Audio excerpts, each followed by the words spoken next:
سلام، چی حال شده؟ امروز یه ترانه گیلکی قدیمی در نظر بیتم به اسم شنو بیدونید. بله، یه ترانه گیلکی قدیمی در نظر بیتم به نام گیلمرد با صدای آقای علی زیباکناری. این ترجمه بودم، زیرنویس بودم. امیدوارم که مورد توجه شما قرار بگیری. بشین با هم بدینیم.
بامم خاصی گریشی میخنه نم بارم و رسیدن دنه روزی بامم خاصی گریشی میخنه نم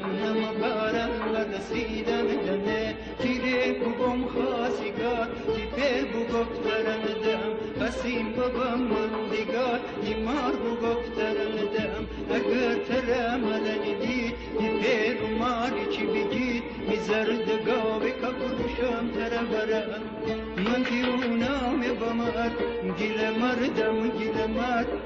مردم گیل مرد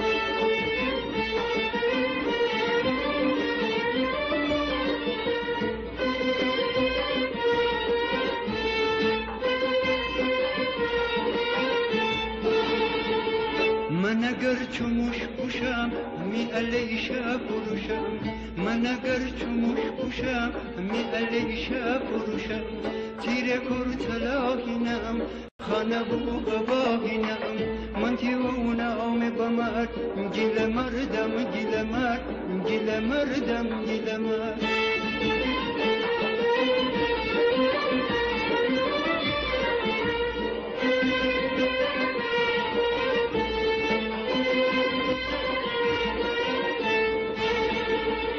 تو اسمی چشم نور تو اسمی چشم نور تدرم حبت و زور می زمین بیل زنم مرا گل زنم تو لکوی می بر بگرد تو لکوی می بر بگرد گیل مردم گیل مردم گیل مرد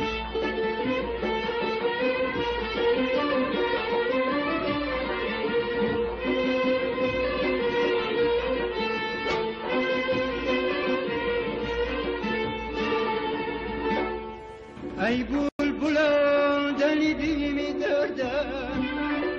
که گل نسمی دلم بردم تو خواب دنی تی خنی اسیرم الهی کار تیر من بمیرم من تیونام بمرد گیل مردم گیل مردم گیل مرد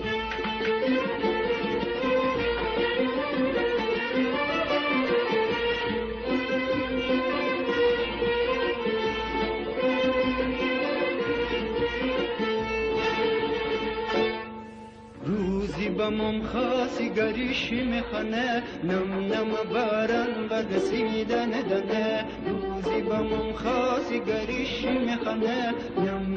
بارن و رسیدن دنه تیده بوم خاصی گار تیپر بو گفترم قسیم بابا من دیگر دیمار بو گفترم تره مرنگی تیپر ماری چی بگی میزرد گاوه کفروشم تره برم من تیونام بمر گل مردم گل مردم گل مرد